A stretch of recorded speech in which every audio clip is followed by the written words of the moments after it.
ही तिखट आणि कुरकुरीत लव्ह स्टोरी कुणालाही ऐकायला आवडेलच की. या घरातले सगळे निर्णय मीच घेते. हे लग्न होणार की नाही हे सुद्धा मीच ठरवणार. Are you really serious about us? Of course, serious आहे मी तुझ्याबद्दल. आमचं प्रेम एकमेकांवर आणि आम्हाला लग्न करायचंय. प्रेम करण्याकरता वेळ आणि हिंमत लागत नाही, फक्त एक क्षण पुरेसा. पळून जाय तू. आजचीच रात्र आहे तुझ्याकडे, मी मदत करतो तुला. तू घरात चोरी वगैरे, तुम्हाला माहितीये मी जीव देऊ शकते. आम्हीही जीव देणारीच माणसं आहोत एकमेकांसाठी. असं काय घडलंय जर तू मला सांगू शकत नाहीयेस? बाबा तुला माहिती नाही सिच्युएशन काय आहे ते. सांग ना सगळ्यांना.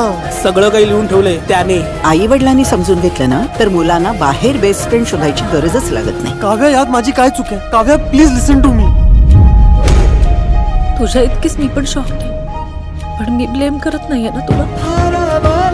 इमोशन्स आणि प्रॅक्टिकॅलिटी हातात हात घालून नाही चालू शकत. सवय लागली होती एकमेकांची आणि सवय नाही सुटत.